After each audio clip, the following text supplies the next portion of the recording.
Hello guys, இந்தியாவில் இருக்கிற மக்கள் எல்லாரும் அவங்களோட கலாச்சாரம், வாழ்வியல் மற்றும் அவங்க வசிக்கும் பகுதியின் காலநிலைக்கு ஏற்ப ஆடைகள் அணிவதை வழக்கமா வச்சிருக்காங்க.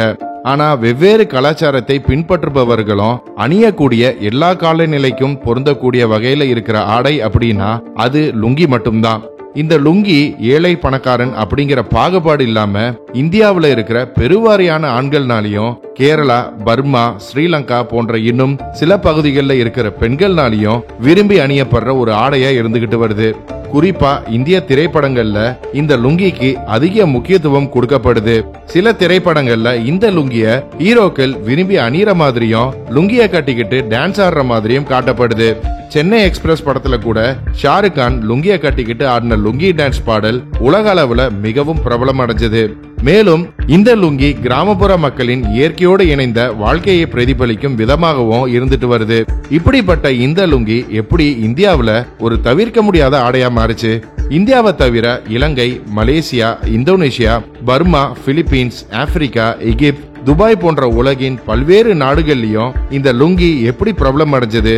இந்த லுங்கி அணியறதுனால ஏற்படக்கூடிய நன்மைகள் என்னன்னு இன்னைக்கு வீடியோல இத பத்தி விரிவா பார்ப்போம். வாங்க.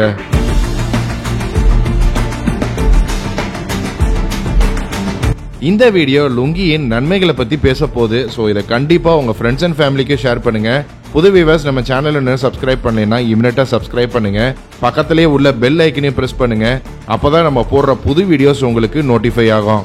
லுங்கி அப்படிங்கிறது வேட்டிய போல ஒரே நிறத்துல இல்லாம ரெண்டுக்கும் மேற்பட்ட நிறங்கள்ல ரெண்டு முனைகள்லயும் தைக்கப்பட்ட நிலையில உருளை வடிவத்துல இருக்கும் ஒரு ஆடையாகும். இந்த லுங்கி பண்டைய காலத்துல கைலின்னு தமிழ்ல அழைக்கப்பட்டது. 6ஆம் நூற்றாண்டிலேயே இந்த கைலி தென்னிந்தியாவில் இருக்கிற மக்களால ஒரு சராசரி ஆடையா அணியப்பட்டிருக்கு. குறிப்பா கிபி 9ஆம் நூற்றாண்டுல ஆட்சி செஞ்சுக்கிட்டு இருந்த இடைக்கால சோழர்கள் காலத்துல இந்த கைலி மிகவும் சிறப்பான ஒரு ஆடையா இருந்திருக்கு. அதன் பிறகு வந்த தெலுங்கு நாயக்கர்களும் இந்த கைலிய பெருமளவுல அணிஞ்சதா சொல்லப்படுது. தென்னிந்திய ஆண்கள் இதை இடுப்புக்கு கீழே அணிஞ்சாங்க, பெண்கள் இதை தாவணிய போல அணிஞ்சாங்க. தென்னிந்திய மக்களால தான் இந்த கைலி உலகம் முழுக்க பிரபலம் அடைஞ்சது. அதாவது 12ஆம் நூற்றாண்டை சேர்ந்த தமிழ் வணிகர்கள் சின்ன கட்டங்களை கொண்ட கைலிய தென்கிழக்கு ஆசிய நாடுகளுக்கு ஏற்றுமதி செஞ்சாங்க. அது அங்க மிகவும் பிரபலம் அடைஞ்சது. அதுக்கப்புறம் முஸ்லிம்கள் அதிகப்படியா இந்த கைலிய பயன்படுத்த ஆரம்பிச்சாங்க. அவங்க தான் அத பார்சீக மொழியில முதல்ல லுங்கி அப்படின்னு அழைச்சாங்க. அதன் பிறகுதான் அது எல்லாருனாலையும் பரவலா லுங்கி அப்படின்னு அழைக்கப்பட்டது. இப்படிதான் கைலி லுங்கியா மாறியது. லுங்கிங்கிற சொல்லுக்கு சுற்றி கட்டப்பட்ட துணி அப்படின்னு அர்த்தம். இந்த லுங்கிய தான் இப்ப வரைக்கும் முஸ்லிம்கள் தொழுகைக்காக மசூதிக்கு கட்டிட்டு போறாங்க. மேலும் இந்தியாவுக்கு வந்த வெளிநாட்டு வர்த்தகர்களும் இந்த லுங்கியவே சௌகரியம் கருதி அணிய ஆரம்பிச்சிட்டாங்க. இப்படிதான் லுங்கி உலகம் முழுக்க பிரபலம் அடைஞ்சது. 17ஆம் நூற்றாண்டுல டச்சுக்காரர்களின் முக்கிய வணிக மையமா இருந்த பழவேற்காடுல இருந்து லுங்கிகள் உற்பத்தி செய்யப்பட்டு உலக நாடுகள் எல்லாத்துக்கும் ஏற்றுமதி செய்யப்பட்டது. இது உலக அளவுல புலிகாட் லுங்கி அப்படின்னு எல்லாருனாலையும் பிரபலமா அழைக்கப்பட்டது. அதுல இருந்து இப்ப வரைக்கும் இந்த பழவேற்காடுல தயாரிக்கப்படுற புலிகாட் லுங்கிகள் உலக புகழ் பெற்றதா இருந்துட்டு வருது.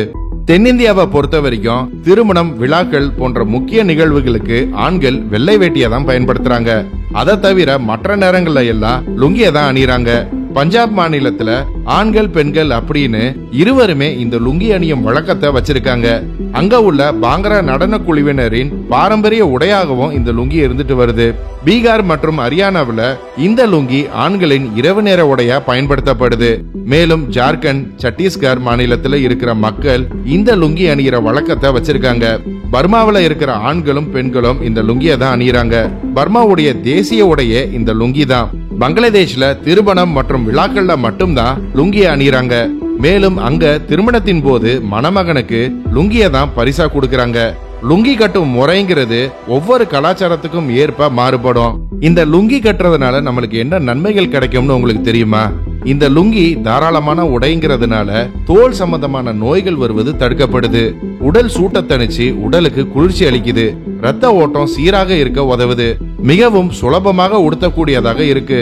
மேலும் ஏற்கனவே தோல் சம்பந்தமான நோய் இருக்கிறவங்களுக்கு மருத்துவர்கள் லுங்கிய தான் பரிந்துரை செய்யறாங்க. குறிப்பா லுங்கி குழந்தைகளுக்கு தொட்டில் கட்டுவதுக்கும் அந்த காலத்துல பெண்களுக்கு பிரசவம் பார்க்கும் போதும் அதை யாரும் பார்க்காமல் மறைப்பதற்கும் லுங்கி பயன்படுத்தப்பட்டு இருக்கு. மேலும் இந்த லுங்கி குளிருக்கு ஒரு போர்வையாகவும் பயன்படுத்தப்படுது. இப்படி பல்வேறு வகையில லுங்கி நமக்கு பயனளிக்கக்கூடிய வகையில இருக்கு. மேலும் டாக்டர் அகமது எர்கின் அப்படிங்கிறவரு லுங்கி உடுத்துறதுனால உடம்புல சர்க்கரையின் அளவு அதிகமா இருக்கிறவங்களுக்கு சர்க்கரையின் அளவு குறையும் அப்படின்னு சொல்லியிருக்காரு. அதாவது நம்ம உடம்புல நல்ல கொழுப்பு கெட்ட கொழுப்பு அப்படின்னு 2 வகையான கொழுப்பு இருக்கு. அதுல ஒண்ணுதான் பிரவுன் ஃபேட் அப்படின்னு சொல்லப்படுற நல்ல கொழுப்பு. இந்த பிரவுன் ஃபேட் நம்ம உடல் குளிர்ச்சியா இருக்கும் போதுதான் நம்ம உடம்புல அதிக அளவுல உற்பத்தி ஆகும். மேலும் இது நம்ம உடம்புல இருக்கிற சர்க்கரை அளவை குறைக்க உதவி செய்யுது. லுங்கி மிகவும் காற்றோட்டமான உடைங்கிறதுனால அதை அணியறதுனால நம்ம உடல் குளிர்ச்சி அடைஞ்சு நம்ம உடம்புல பிரவுன் ஃபேட் உற்பத்தி அதிகரிக்குது. இதனால நம்ம உடல்ல இருக்கக்கூடிய சர்க்கரையின் அளவுங்கிறது குறையும் அப்படின்னு டாக்டர் அகமது எர்கின் சொல்லியிருக்காரு. இவ்வளவு நன்மைகளையும் தரக்கூடிய இந்த லுங்கிகள்ல ஒரு சில நிறுவனங்கள் தங்களோட லாப நோக்கத்துக்காக பாலிஸ்டரை பயன்படுத்துறாங்க. இது காட்டன் லுங்கிகளை விட மிகவும் மலிவான விலையில கிடைக்கிறதால மக்கள் எல்லாரும் இந்த பாலிஸ்டர் லுங்கியை தான் வாங்கி பயன்படுத்துறாங்க. ஆனா இந்த பாலிஸ்டர் லுங்கிகள் மனிதர்களுக்கு நிறைய தீமைகளை தான் விளைவிக்குது. பாலிஸ்டர் லுங்கி உடுத்துறதுனால உடல் சூடு அதிகரிக்குது. பாலிஸ்டர் லுங்கிகள் கிட்ட வேர்வையை உரிகிற தன்மை இல்லாததுனால தோல் சம்பந்தப்பட்ட பல வியாதிகள் வருவதற்கான வாய்ப்புகள் இருக்கு. இப்படி பல நிறுவனங்கள் லாப நோக்கத்துக்காக பாலிஸ்டர் லுங்கிகளை தயாரிச்சு விற்பனை செஞ்சுக்கிட்டு வர அதே சமயத்துல கிப்ஸ் அப்படிங்கிற ஒரு நிறுவனமானது தொடர்ந்து 54 வருடங்களுக்கும் மேல 100% காட்டன் லுங்கிகளை தயாரிச்சுக்கிட்டு வராங்க. 1970ல கொப்பரை இத்ரிஸ் பிரதர்ஸ் அப்படிங்கிற 7 பேர் சேர்ந்து உருவாக்கின இந்த நிறுவனம் தொடர்ந்து 54 வருடங்களுக்கும் மேல 100% காட்டன்ல செய்யப்பட்ட லுங்கிகளை தயாரிச்சுக்கிட்டு வராங்க. மேலும் இவங்க ஆரம்ப காலத்துல கைத்தறிகள்னால தான் லுங்கியை தயாரிச்சுட்டு வந்தாங்க. அதுக்கப்புறம் 2000 ஆண்டுக்கு மேல தங்களோட உற்பத்தியை அதிகப்படுத்துவதற்காக விசைத்தறிகள்ல லுங்கியை தயாரிச்சுக்கிட்டு வராங்க. கைத்தறியில நெய்யப்படுற லுங்கி எந்த அளவுக்கு நேர்த்தியாகவும் தரமாகவும் இருக்கோ அதே அளவுல நேர்த்தியையும் தரத்தையும் விசைத்தறிகளிலேயே கொண்டு வருவதற்காக நிறைய மெனக்கடல்களை அவங்க எடுத்துக்கிட்டு வராங்க. மேலும் இவங்க இந்தியாவுல மட்டுமில்ல, Ilangai, Dubai, Saudi Arabia, Qatar, Singapore, Malaysia, Burma, Indonesia, France, Canada, Africa போன்ற பகுதிகளுக்கு தங்களுடைய லுங்கிகளை இறக்குமதியும் செய்யறாங்க. என்னதான் இவங்க 100% காட்டன் லுங்கிகளை தயாரிச்சாலும் எல்லா தரப்பு மக்களும் வாங்கக்கூடிய வகையில தான் இவங்களுடைய லுங்கிகளின் விலையும் இருக்கு.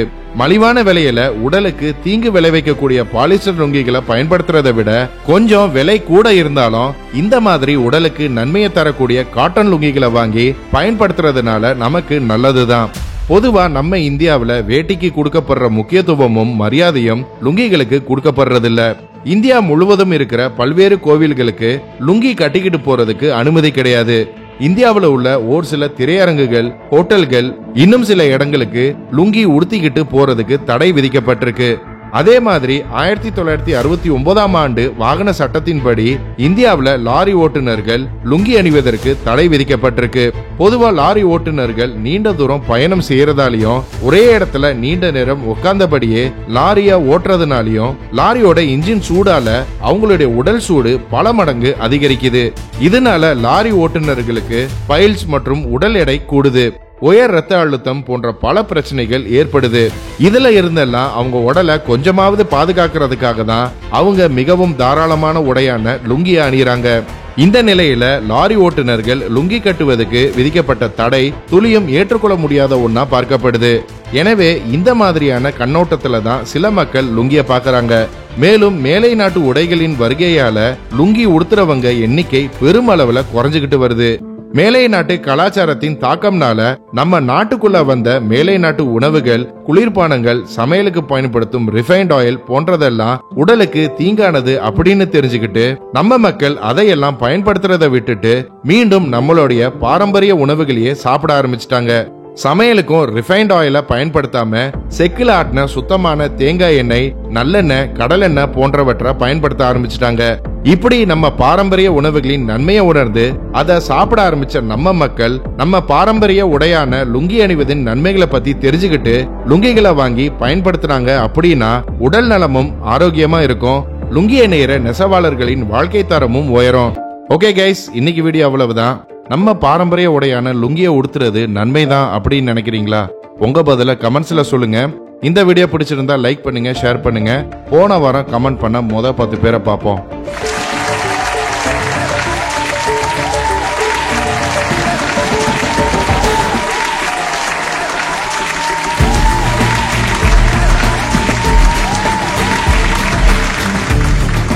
இன்னும் ஒரு இன்ட்ரெஸ்டிங்கான வீடியோவில் சந்திப்போம்.